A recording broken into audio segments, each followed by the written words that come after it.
Right, so the pesto is in there.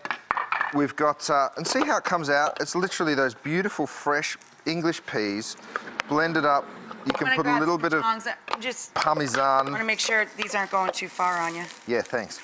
So you just mix some of those whole peas that we didn't blend through that pesto. So see that? Gorgeous. Gorgeous.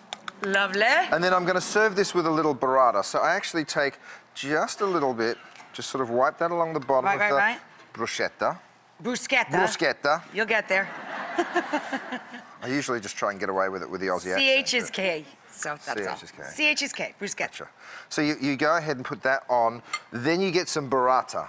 Which is a really mushy, soft, it's like a... Look at this. Look at that. It's all creamy and gooey and It's so good. So I literally just break this up into little pieces. Look how in you all are. Right?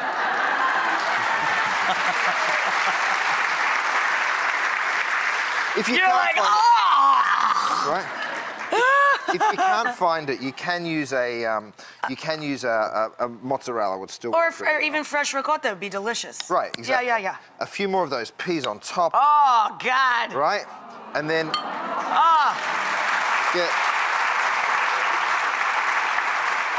a little more shaved cheese on it. Oh, it's still got the sticker on it. Let me do this. Get down there. You're gonna burn the other stuff. Still got the sticker. It's factory. Okay. Factory made. All right, I get it. The shaved curls of Parmigiano on top. Beautiful. So that's to get started, right?